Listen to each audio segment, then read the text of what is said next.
السلام عليكم ورحمة الله وبركاته. ازيكم يا حبايب قلبي؟ عاملين ايه؟ صلوا على النبي. اللي ما اشتركش في القناة يشترك ويفعل زر الجرس ويدوس لايك عشان يوصله كل جديد. اللهم صلي وسلم وبارك عليك يا حبيبي يا رسول الله. بصوا بقى يا جماعة، احنا النهاردة رابع يوم العيد، تمام. طبعا الواحد بقى زهق من الفتة والممبار والكرشة والحاجات الجميلة دي كلها. قلنا بقى النهاردة نغير ونعمل طبيخ، نعمل بامية اهي. بصوا خضرة وجميلة ازاي. طبعا مقمعاها، انتوا عارفين ان انا حاجتي كلها بجيبها متفرزه وبعيناها. ليه؟ لان للاسف مبقاش عندي وقت، عندي طفل ما بعرفش بقى ان انا بس هروح السوق اجيب الحاجه طازه غصبا عني، طبعا مع ان الحاجه تبقى طازه بتبقى احلى واحلى. المهم دلوقتي احنا معانا الباميه ما شاء الله متقطعه، كانت متفرزه اهيت، ومعانا الطماطم برضو، ومعانا بصل متقطع مكعبات صغيره، ومعانا يعني فصين توم هرسناه ونحط عليهم ملح وفلفل اسمر.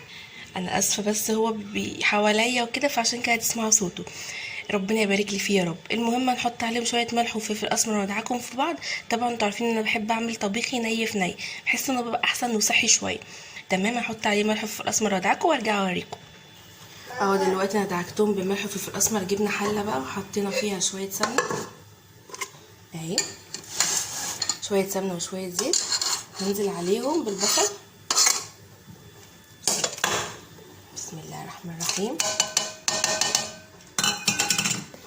دلوقتي خلاص حطينا البصل اهو زي ما شفتوا، بعدين كده حطينا الطماطم وشويه ميه عشان تفك، ونسيبها لحد ما تفك وتسيح وتتسبك، وبعد كده ارجع اوريكم هنعمل ايه.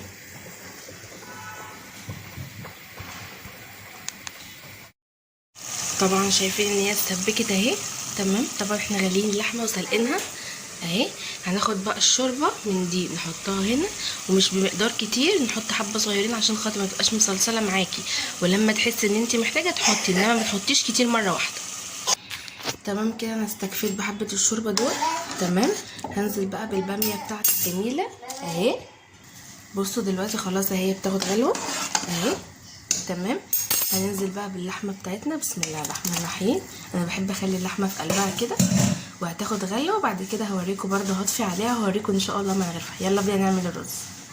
دلوقتي حطينا اي ماده دهنيه، سمنه وزيت وتمام، وحطينا شويه الشعريه هنحمرها اهو. تمام كده، حلو قوي. اللون السفير ينزل بالرز. بسم الله، دي تشويحه.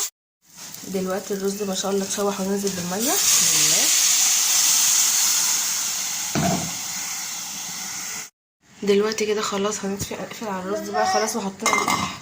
ودي الباميه بتاعتنا هي ما شاء الله بدات تستوي هي كمان، وهنطفي عليها تاخد لها بس غلوه كمان، وبعد كده نطفي عليها وايه، نعمل جنب الاكل بقى بتنجان مدقلج ومحدق طبعا وفلفل. يلا بينا نعملهم ونرجع نغرف الاكل مع بعض.